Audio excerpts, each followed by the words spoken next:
Cecil Rhodes made one of the world's greatest fortunes.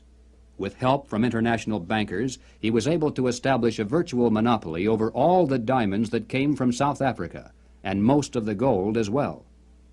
Throughout his entire life, Cecil Rhodes spent most of his vast income to promote the ruling class ideas of John Ruskin. Many people are familiar with the world-famous Rhodes Scholarships, which were established to promote the less controversial aspects of John Ruskin's dream. But very few are familiar with the fact that in 1891, Cecil Rhodes established a secret society to promote the rest of that dream.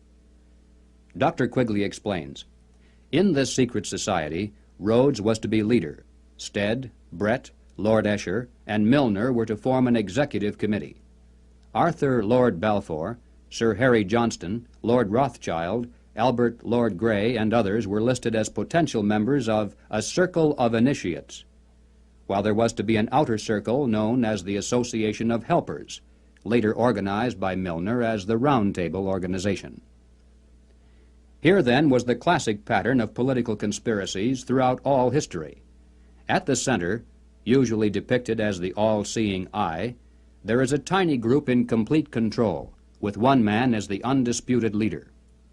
Next comes a circle of secondary leadership that for the most part is completely unaware of an inner core. They are led to believe that they are the innermost ring. In time, as these conspiracies are built from the center out, they form additional rings of organization. Those in the outer echelons usually are poor idealistic souls with an honest desire to improve the world.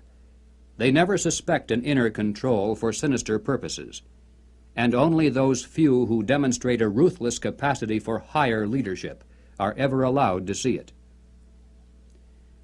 After the death of Cecil Rhodes, the inner core of his secret society fell to the hands of Lord Alfred Milner, Governor-General and High Commissioner of South Africa. As director of a number of public banks and corporate precursor of England's Midland Bank, he became one of the greatest political and financial powers in the world. Milner recruited into his secret society a group of young men, chiefly from Oxford and Toynbee Hall. And according to Quigley, through his influence, these men were able to win influential posts in government and international finance, and became the dominant influence in British imperial and foreign affairs up to 1939. Under Milner in South Africa, they were known as Milner's Kindergarten until 1910.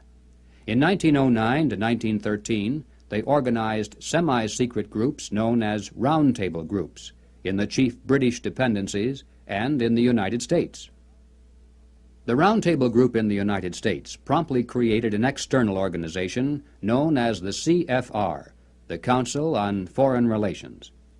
It is through this organizational ring and then outward, through tax-exempt foundations, universities, and government agencies, that the international capitalist conspiracy has dominated the domestic and foreign policies of the United States for over 50 years.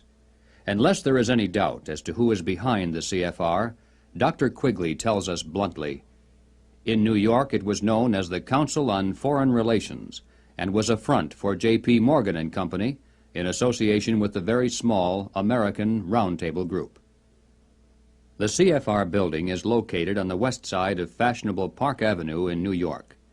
Although it definitely is not the center of the conspiracy, and although practically none of its members are aware of an inner control, nevertheless it is semi-secret in its operation.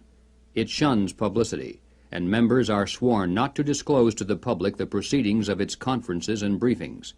It has a formal membership of 1,400 elite personalities.